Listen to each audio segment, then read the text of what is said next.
కేంద్రంలో ప్రభుత్వ ఏర్పాటుపై కీలక ప్రకటన చేశారు కాంగ్రెస్ చీఫ్ మల్లికార్జున ఖర్గే.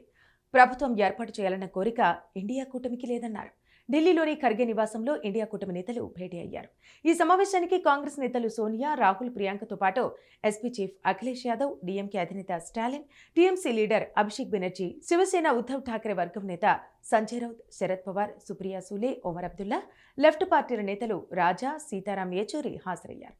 సమావేశం అనంతరం మాట్లాడిన ఖర్గే ఇండియా కూటమికి అనుకూలంగా తీర్పు వచ్చిందన్నారు. అయితే ప్రభుత్వ ఏర్పాటుకు తగినంత సంఖ్యాబలం తమ దగ్గర లేదని అన్నారు.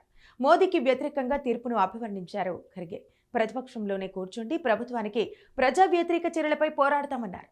సార్వత్రిక ఎన్నికల్లో ఎన్డీఏ కూటమికి 293 స్థానాలు రాగా ఇండియా కూటమికి 232 స్థానాలు వచ్చాయి. బీజేపీ సొంతంగా 240 స్థానాలు గెలుచుకోగా కాంగ్రెస్ 99 స్థానాల్లో విజయం సాధించింది.